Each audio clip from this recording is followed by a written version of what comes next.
Good morning, all of you. In today's lecture, we will discuss about next gaseous laws, that is the Amenton's law, which is also called as Gay-Lussac law, Avogadro's law, Berzelius law, along with their application and some of the numericals. So let's start today's lecture with the Amenton's law, that is the Gay-Lussac law. Gay-Lussac law statement is very simple. There are many applications in our day-to-day life on the basis of the Amenton's law, that is the Gay-Lussac law. Means the pressure of the gas is always directly proportional to the temperature of the gas, but the volume should remain constant. Means at a constant volume, अगर हम constant रखें volume को, तो फिर क्या होगा? The pressure of the gas is directly proportional to the temperature of the gas. Means अगर हम temperature increase करेंगे किसी भी container के अंदर, if we have any of the container, उसमें हमने कोई सब्सटेंस रख दिया, वॉल्यूम उसका हम फिक्स रख दें, फिर हम उसको हीट करें नीचे से, मींस टेम्परेचर इंक्रीज करें, नाउ व्हाट विल हैपन? तो जो भी सब्सटेंस है, उसके जो पार्टिकल्स है, उनकी जो एनर्जी है, उनकी जो काइनेटिक एनर्जी है, that will increase. Due to that kinetic energy, these particles will move very fast. They will strike with a greater pressure on the inner wall of the container, means pressure will increase. So that is the simple statement. At constant volume, the pressure of the gas is directly proportional to the temperature of the gas. Means P is directly proportional to T when V is equal to constant.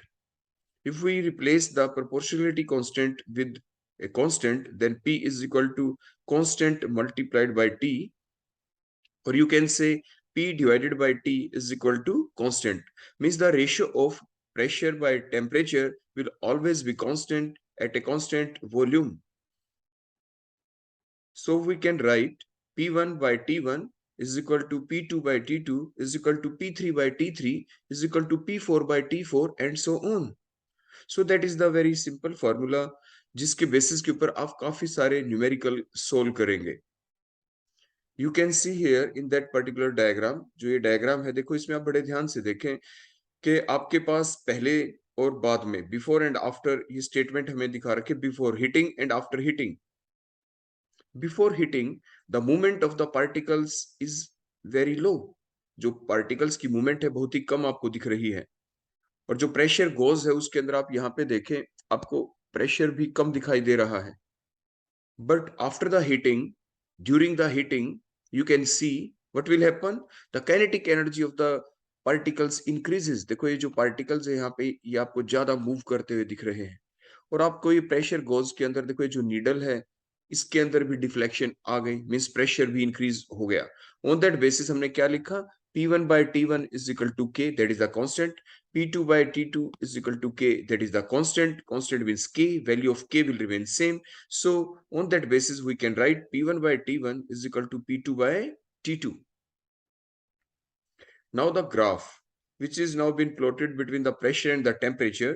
In that graph, you can see if the volume and the amount of the gas remain constant. हमने कोई container, जैसे ऊपर हमने जो container लिया है उसका volume भी हमने फिक्स कर दिया, उसके अंदर जो गैस के पार्टिकल्स हमने ले रखे थे उसकी जो अमाउंट है वो भी हमने फिक्स कर दी. So by taking the volume and the amount of the gas constant, if we plot a graph between pressure and temperature, then we observe कि if we increase the temperature, देखो ये green dot आपको दिख रही है, कैसे दिख रही है?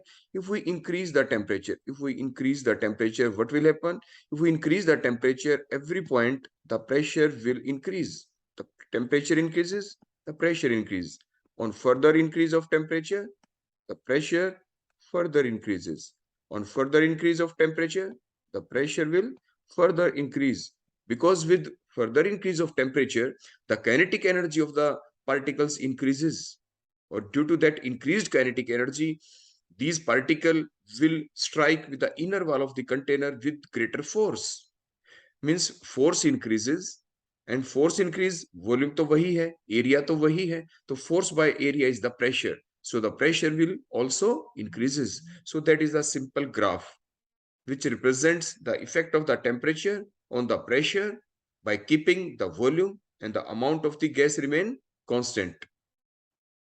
You can also see in that diagram also, with the values, value के साथ हमने यहाँ पे शो किया है कि जैसे जैसे हम टेम्परेचर इंक्रीज करेंगे 260 केल्विन से 280 टू 300 केल्विन तक, तो प्रेशर भी देखो इंक्रीज हो रहा है आपका 2.6, 2.83 एंड सो ऑन। तो ये आपकी स्ट्रेट लाइन हमें मिली। So that is the graph. और ये जो ग्राफ है इसके दौरान आपने क्या देखा, वॉल्यूम रिमेन कांस्टेंट। तो वॉल्यूम जब कांस्टेंट होता है तो आप उसे कहते हैं आइसोकोर, आइसोकोर कहते हैं आप उसे।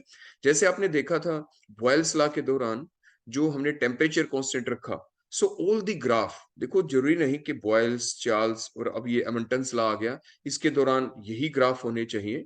जो ये वर्ड हम यूज करते हैं, जैसे हम यूज करते हैं आइसोथर्म, तो isotherms are all those graph during which the temperature remain constant. आप एक्स और वाई एक्सिस के ऊपर कोई भी दो वेरिएबल फैक्टर ले सकते हैं, लेकिन टेम्परेचर कांस्टेंट तो ग्राफ कहलाते हैं आइसोथर्म। अगर आप प्रेशर कांस्टेंट रखें और एक्स और वाई एक्सिस के ऊपर कोई भी दो वेरिएबल ले ले, उन दो वेरिएबल्स के बीच में रिलेशन देखेंगे आप, और लेकिन प्रेशर को रखे constant, all these graph called as the isobar.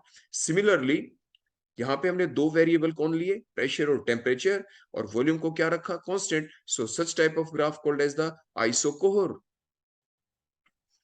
Now the very important question, why car manufacturers recommend, क्या रिकमेंड करते हैं वो आपको कि adjust the pressure of the tyres in the your car, your vehicles, your scooty, anything, सभी के अंदर जितने भी जो टायर होते हैं उनका प्रेशर आप मेंटेन रखें। मीन्स आप प्रेशर एक लिमिट तक ही रखें। जब आप गैस फिलअप करते हैं तो एक लिमिट तक रखें, उससे ज्यादा नहीं। ऐसा क्यों? ऐसा इसलिए कि when you move your vehicle, जब अपने व्हीकल को आप मूव करेंगे तो ड्यूरिंग दैट मूवमेंट जो टायर है वो हीटअप हो जाएगा। टायर के अंदर जो गैस फिलअप की है उसकी जो काइनेटिक एनर्जी है वो इंक्रीज हो जाएगी, और काइनेटिक एनर्जी इंक्रीज होने से क्या होगा, वो ज्यादा काइनेटिक एनर्जी वाले पार्टिकल्स जो टायर है उसकी जो इनर वाल है उसके ऊपर जाके ज्यादा फोर्स एक्सर्ट करेंगे, में ज्यादा प्रेशर होगा। अगर और जो प्रेशर को बियर करने की जो ताकत है, जो सहन करने की जो उसके अंदर लिमिट है, वो अगर क्रॉस हो गई तो टायर आपका बस्ट हो सकता है, वो फट सकता है। तो मीन्स इसीलिए जो कंपनीज वाले होते हैं उनको पहले से पता है कि हम टायर के अंदर इतना ही प्रेशर रखें, क्योंकि वो प्रेशर इंक्रीज होने वाला है during the movement of the vehicle. क्योंकि जब गाड़ी चलेगी तो टायर का जो प्रेशर होता है, जब आप टायर का जो प्रेशर जब आप मेजर करते हैं, शॉप के ऊपर जाके आप टायर में हवा डलवाते हैं, गैस डलवाते हैं, तो वो प्रेशर उतना ही नहीं रहना जब हमारी व्हीकल मूव करेगी। तो जब लॉन्ग रन के ऊपर जाएंगे तो और ज्यादा प्रेशर इंक्रीज होगा। तो इसलिए रिकमेंड किया जाता है कार मैन्युफैक्चरर्स के द्वारा कि आप प्रेशर इतना ही रखें, तो हमें उतना ही रखना होता है। Means the flexing of the tyre as you drive, तो what will happen, the raising of the temperature will necessarily will takes place, वो होगा ही। तो जिसकी वजह से क्या होगा, जो जब हम ड्राइव करते हैं ड्यूरिंग विच द टायर हैं दे गेट हीटेड अप। आप टायर को हाथ भी लगा के देखेंगे, गाड़ी आपने लॉन्ग रन पे चलाई, आपने रोक दी, टायर को हाथ लगाना, आपको हीट अप हुए मिलेंगे। तो जिसकी वजह से क्या होगा, जो गैस है उसके अंदर, जो टायर है वो ज्यादा एक्सपेंड हो जाएंगे, मीन्स प्रेशर इंक्रीज होगा। और वो प्रेशर एक लिमिट से ज्यादा हो गया तो क्या होगा, तो उसके बाद देखो काइनेटिक एनर्जी इंक्रीज हुई, और kinetic energy is the function of temperature only. काफी बार कॉम्पिटिटिव एग्जाम में आया है, the kinetic energy is the function of, option में लिखा मिलता है टेम्परेचर एंड सो इस टाइप से, तो आप टेम्परेचर के ऊपर टिक करते हैं तो टेम्परेचर इंक्रीज हो जाएगा। टेम्परेचर इंक्रीज, तो according to your that particular Amontons law, pressure is directly proportional to temperature. तो मीन्स टेम्परेचर इंक्रीज तो प्रेशर भी इंक्रीज होगा, और अगर प्रेशर एक लिमिट से ज्यादा हो गया तो हमेशा ही क्या होगा, टायर फट सकता है। तो इसलिए ध्यान दिया जाता है कि अपनी गाड़ी को डबल चेक करें। डबल चेक का मतलब क्या होता है कि आप जब भी अपनी गाड़ी का जो प्रेशर चेक करते हैं तो जो दो लिमिट बताई जाती है कि जब आपका गाड़ी का टायर कूल हो तो प्रेशर इतना होना चाहिए, अगर हीटअप हो गया हो तो प्रेशर इतना होना चाहिए। तो दोनों लिमिट को आप ध्यान रखेंगे, ऐसा नहीं कि आप उन लिमिट को ध्यान ना रखें। So that is the applicability of your Amundsen's law. That is the Gay-Lussac law, which here directly explain कि what is the effect of the temperature on the pressure.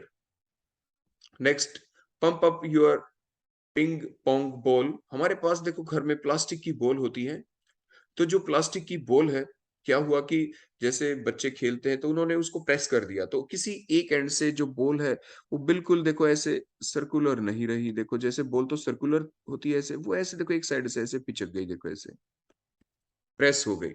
तो क्या करें, आपने इस प्रेस्ड बॉल को आपने कंटेनर में लिया, कंटेनर के अंदर आपने देखो वाटर डाल दिया, इसके अंदर आपने इसके अंदर देखो वाटर फिल अप कर दिया, फिर नीचे से आपने इसको हीट अप किया वाटर को। जैसे आपने हीट अप किया इसको, तो वाटर जब हीट अप होगा तो वो हीट किसको भी मिलेगी बेटा? वो मिलेगी जो ये बॉल है हमारे पास, ये बॉल है यहाँ पे, ये भी हीट अप होगी। बॉल के अंदर जो पार्टिकल्स हैं उनको भी एनर्जी मिली। एनर्जी मिलने से they will strike on the inner wall, और ये जो बॉल है ये दोबारा से देखो इस टाइप से स्फेरिकल हो जाती है। देखो दोबारा से ऐसे स्फेरिकल हो जाएगी बॉल, दोबारा से बिल्कुल स्फेरिकल हो जाती है। So that is very simple experiment which explains that if we increase the temperature, then what will happen? जो बॉल है इसके अंदर के जो पार्टिकल्स हैं उनकी क्या इंक्रीज हो गई? Kinetic energy will increase. Due to that increased kinetic energy, the particle will strike with a greater force,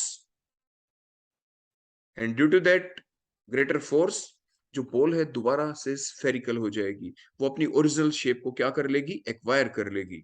So that is the applicability of the Hamilton's law, that is the Gay-Lussac law. Means if you play ping pong, there will be the chances, यानी ये chance तो होगा ही ना कि there will be something dent, उसके ऊपर कुछ dent आ जाए, जैसे अभी आपको बताया। तो to restore its roundness, what will what we can do? By popping it in the pan of water, जो वाटर का कोई कंटेनर है उसके अंदर आप उसको डिप कर देंगे, फिर आप वार्म करेंगे ना, warm the water gently and stir it. The air inside the बोल क्या करेगी? Will expand at its hits up. और एक्सपेंड क्यों हुई? Because the kinetic energy of the gases particle which is present inside the बोल will increase, and it will causes a greater force towards the inner wall, और due to that जो आपकी ball है it will again restore its round shape, और वो अपनी round shape को दोबारा से क्या कर लेगी? रिस्टोर कर लेगी, और जो डेंट है वो फिर दोबारा से दिखाई नहीं देगा।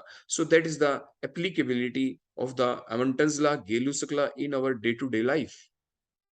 There are many more examples of the Gay-Lussac law: the pressure cooker, the tire, the aerosol can, the heater and so on. देखो अब हम इनको वन बाय वन देखते हैं। आपने देखा कि जो प्रेशर कुकर है, जैसे प्रेशर कुकर के ऊपर आपने देखा है कि इसके ऊपर जो एयर रिलीज करने का एक पोर्शन जरूर होता है। तो मीन्स द प्रेशर कुकर होता है, इसको हम ऊपर से सील रखते हैं। तो क्या होगा? What will happen during the cooking of the food? The steam will comes out, the steam will comes out. वो जो स्टीम कम आउट होती है वो कहां से होती है? The steam will comes out through a wall to maintain the operating pressure inside the cooker. तो means when we heat up the cooker, जब हम कुकर को हीट अप करते हैं, जब हम फॉर कुकिंग द फूड को पकाने के लिए, तो साइमल्टेनियसली क्या होगा? The water which is present in the cooker will vaporise and get converted into the steam. That steam causes the greater pressure on the inner side of the pressure cooker, or due to that we hear a whistle. हम एक whistle सुनती है, हम एक आवाज सुनती है, हम एक साउंड सुनती है। और इसको मेंटेन कैसे करते हैं? क्यों किया? क्योंकि हमने ऊपर एक वॉल लगा रखी है। देखो ये दैट इज द वॉल। अगर ये वॉल बाय चांस किसी वे से क्या हो जाए? ब्लॉक हो जाए, ये अपनी फंक्शनिंग को छोड़ दे, माल फंक्शनिंग हो जाए, हीट फ्लो प्रॉपरली ना चले, हीट बाहर ना आ पाए, then what will happen? During heating, the much more pressure will exerted inside the pressure cooker, and the heat is not coming out. So the pressure will continuously goes on increasing. Pressure लगातार बढ़ता चला जाएगा. Finally, a stage will come, mean जो bearing capacity है pressure cooker की, उसको अगर वो प्रेशर जो है वो एक्सीड कर जाए, then what will happen? Then that very high pressure may rupture the cooker and may lead to an unfortunate accident, और उससे कोई एक्सीडेंट भी हो सकता है। तो ये जो एप्लीकेबिलिटी है किस चीज को एक्सप्लेन कर रही है? एमंटन्स लॉ के एप्लीकेशन है ये। मीन जब हम हीटअप करते हैं तो अंदर जो पार्टिकल्स होते हैं उनकी काइनेटिक एनर्जी इंक्रीज होती है।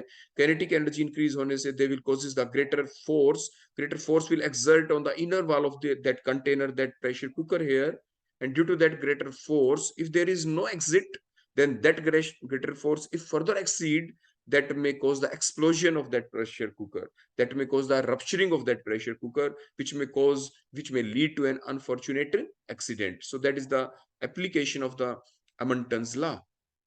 Similarly, you have a can, aerosol can. जो एरोसोल कैन है, इसको कहा जाता है, रिकमेंड किया जाता है कि keep it away from the heat, keep it away from the heat. Why? क्योंकि जो कैन है, ये एरोसोल कैन है, इसके अंदर जो गैसेस पार्टिकल हैं, if it get heated up, अगर हम इसको हीट कर देंगे, या if we place it in an heating environment, जैसे धूप में रख देंगे, then what will happen, the pressure of the gas inside the can will increase due to the heating. Due to the heating, the kinetic energy of these gases particles which are present in the can will increase. Due to increased kinetic energy, the force will exert, more force will exert on the inner wall of the can, and finally a stage may come, means the bearing capacity, the tolerance capacity of the can will exceed. तो फिर क्या होगा? The can may explode, the can may burst, finally the can may burst, वो burst हो सकती है। कब? When the pressure becomes intolerable inside the can. तो it is always been recommended by the manufacturer to keep the aerosol can away from the heat. So that is the another application of the Gay-Lussac law in our day-to-day life. ये example हमने आपको पहले ही बता दिया था कि जो pressure जो हम चेक करते हैं टायर्स के अंदर, वो हम पहले ही करके चले और दोनों कंडीशन में टायर के प्रेशर को चेक करें, in their cool medium and during the heating period. Heating period means जब हमने व्हीकल को रन कर लिया हो, तो रन करने के बाद हीटिंग के दौरान का भी प्रेशर आपको ध्यान रखना है, और कूल के दौरान भी। तो डबल चेक आप प्रेशर हमेशा ही करते हैं, अदरवाइज अगर बियरेबल कैपेसिटी टायर की एक्सीड कर गई तो टायर में फ्रैक्चर। आपने देखा होगा जो पुराने टायर होते हैं, उनकी जो ये लेयरिंग होती है, there are many multiple layering of the tyre, जो मटेरियल होता है उसकी मल्टीपल लेयर होती है टायर के अंदर। तो जैसे जैसे व्हीकल आपका ओल्ड होगा, टायर ओल्ड होगा, तो कुछ लेयर्स आपकी क्या हो जाती हैं, वो ड्यूरिंग द फ्रिक्शन प्रोसेस, तो उसकी जो थिकनेस है वो आपकी डिक्रीज हो जाती है। तो टायर की जो बियरिंग कैपेसिटी है, प्रेशर को, जो इंटरनल प्रेशर बनेगा गाड़ी की मूवमेंट के दौरान, जो इंटरनल फोर्स बनेगा, इंटरनल प्रेशर बनेगा टायर का, उसकी बियरिंग कैपेसिटी धीरे धीरे डिक्रीज होती चली जाती है। तो मीन्स वो चीजें भी बताई जाती है कि टायर, आपकी गाड़ी इतने किलोमीटर चल चुकी है तो आप गाड़ी के टायर का प्रेशर इतना मेंटेन रखें, इतने किलोमीटर चल गई तो गाड़ी का टायर का इतना प्रेशर रखें, और इतने किलोमीटर चलने के बाद आप गाड़ी के टायर को जरूर चेंज करवा लें। So these are the basic recommendations which are given by the car manufacturers, tyre manufacturers, जो टायर को मैन्युफैक्चर करते हैं, वो पहले ही ये सारी चीजें हमें, एक बुकलेट मिलती है, बुकलेट के अंदर कुछ पेजेस होते हैं जो जनरली हम फेंक देते हैं, हम उनको पढ़ते ही नहीं, तो उनको जरूर ध्यान रखना चाहिए। सो that is the application of the Amundsen's law. Another means the effect of the temperature on the pressure. Another one that is during the geysers, during the water heater, जो जनरली हमारे घर के अंदर होते हैं, उनके अंदर भी क्या होता है, देर इज ए नोजल। आपने देखा होगा देर इज ए नोजल, एक नोजल होती है। जब वाटर हीटअप होता है तो एक प्रेशर के बाद जो एक्स्ट्रा प्रेशर है उसको बाहर रिलीज करने के लिए there is a nozzle, there is a outlet nozzle. तो जो हॉट वाटर होता है, जब वो हॉट वाटर होना शुरू हो जाए, एक्सेस में प्रेशर बन जाता है, so that extra pressure is released out through that outlet nozzle. अगर वो आउटलेट नोजल किसी टाइप से उसकी माल फंक्शनिंग हो जाए, तो मैं जो प्रेशर है उसको जो रिलीव करना है, उस माल फंक्शनिंग के दौरान जो एक्सेस में जो प्रेशर बनेगा, जो स्टीम जनरेट होगी, वो कंटिन्यूअसली बाहर नहीं जा पाएगी। तो जिससे क्या होगा, the steam generated will continuously will causes the greater force inside the water heater, inside the geyser, and that steam can damage the heater, or finally if the pressure of the steam exceed the tolerable limit, then that geyser may burst, वो फट भी सकता है। तो कई बार आपने newspaper में पढ़ा होगा कि वहां पे वो गीजर था, वो फट गया। So that is the reason. तो मीन जो आउटलेट नोजल है उसको कंटिन्यूअसली चेक करवाते रहना चाहिए, उसी को servicing of the particular instrument कहा जाता है। नेक्स्ट बेटा आप देखिए गन बुलेट के अंदर, आपको क्या दिख रहा है? देखो ये बुलेट बाहर आई, कैसे आई, क्या हुआ इसके दौरान? When the bullet from the gun is ignited, when the bullet from the gun is ignited, तो होता क्या उसके दौरान? The chemical energy which is stored inside the shell, आपकी जो देखो केमिकल से बनी है जो गन है, जो बुलेट है, उसके अंदर क्या है? केमिकल्स हैं। केमिकल्स के बीच में क्या हुई? रिएक्शन हुई। तो जिसकी वजह से, केमिकल रिएक्शन होने की वजह से एक्सोथर्मिक रिएक्शन हुई। एक्सोथर्मिक रिएक्शन होने से क्या हुआ? Means heat is released, due to that released heat the temperature increases, और टेम्परेचर इंक्रीज होगा तो according to the Gay-Lussac law the pressure will increase, and that high pressure causes the bullet to fired from the gun, और उसी pressure की वजह से एकदम bullet gun से बाहर निकलती है। जैसे आपको यहाँ पे पिक्चर के अंदर भी दिखाई दे रहा है किस टाइप से, देखो बुलेट बाहर आ रही है। सो that is the basic mechanism on the base of the chemistry law, that is the Hamilton's law. Gay-Lussac law means if the temperature increases, the kinetic energy increases, greater force will exert, and due to the greater force, greater pressure, the bullet will क्या होगी? Fired out from the gun. So that is the another application of the Gay-Lussac law, that is the Hamilton's law. Now there we have something numericals. Consider a fixed amount of the butane gas at a temperature of 65 degrees Celsius and a pressure of 1.2 multiplied by 10 की power 4 Newton per meter square undergo a change from stage 1 to stage 2 such that the initial and final volume remains same. Means volume remain constant during the Hamilton's law. The volume remain constant. The new temperature of the gas is 200 degree Celsius. Calculate the new pressure. तो mean सबसे पहले आप कोई भी जब numerical आता है तो आप उसमें क्या लिखते हैं? Given.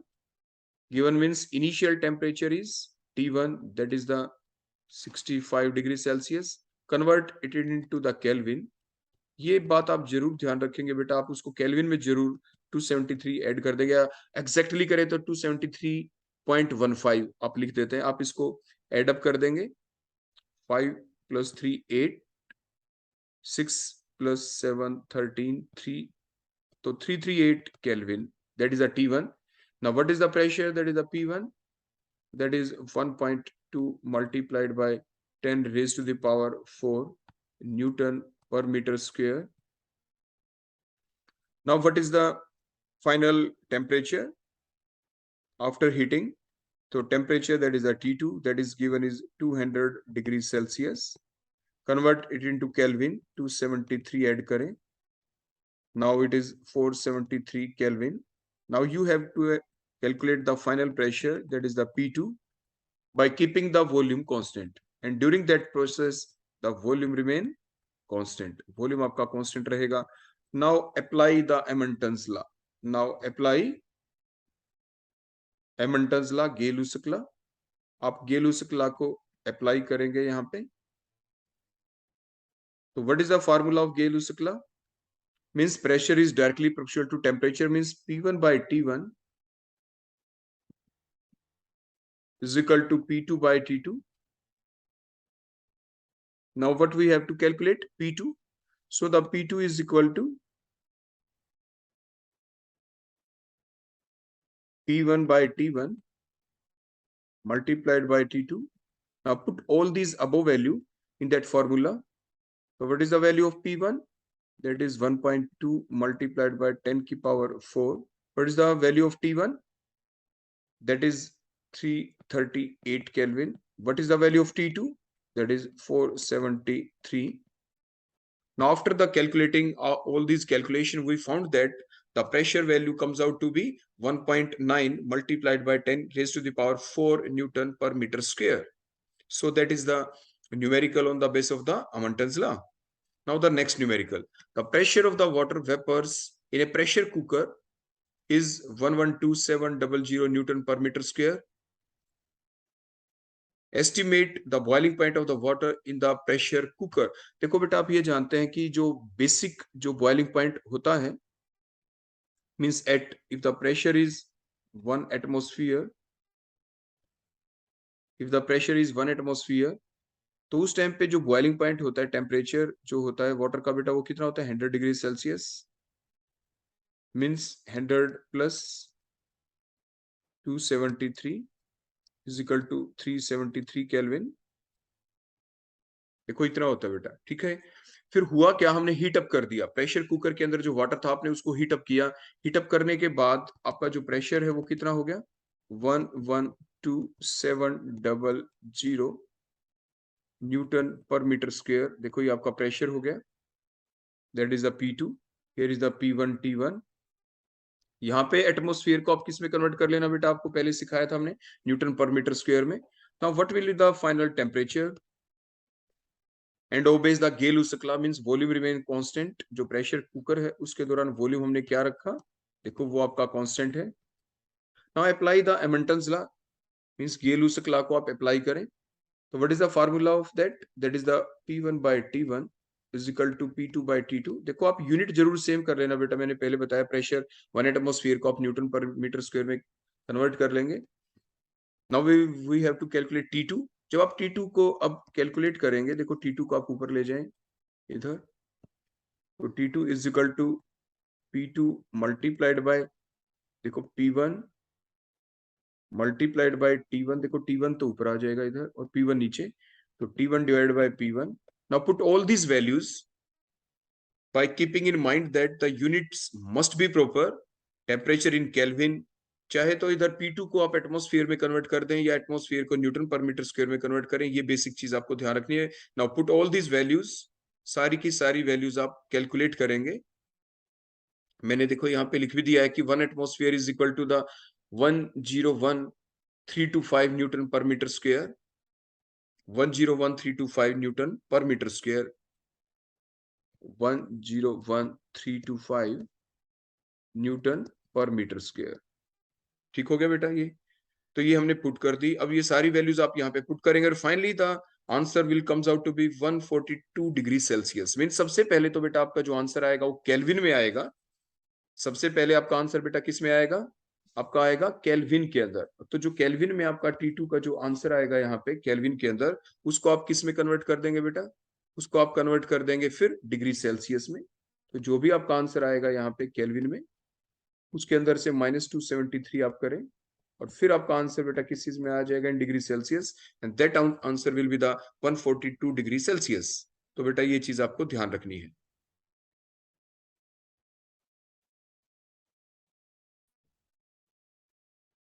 Now the next numerical is a soda bottle at the room temperature, that is the 25 degree Celsius,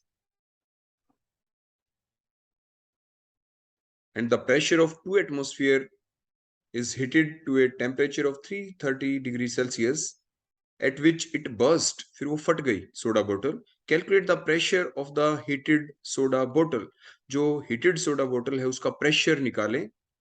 converting the initial and the final temperature are from degree Celsius to kelvin. ये तो बेटा basic चीज अगर ना भी लिखे तो हमें ध्यान रखनी होती है कि टेम्परेचर को हमेशा केल्विन में ही यूज करना है। तो जो बेसिक आपका रूम टेम्परेचर था that is the T1, that is the T1 25 degree Celsius at 273 in it, that is the 298 Kelvin, that is the room temperature, and that room temperature, the pressure in the soda bottle is the P1 is equal to 2 atmosphere,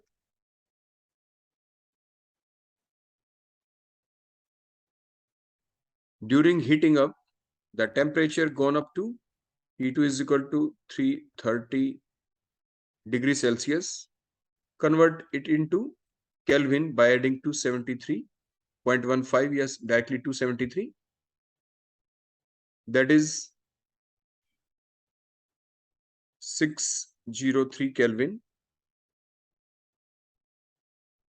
Now, what will be the final pressure in the soda bottle? By keeping volume remain constant, because the size, the volume of the soda bottle will remain same, means volume remains same.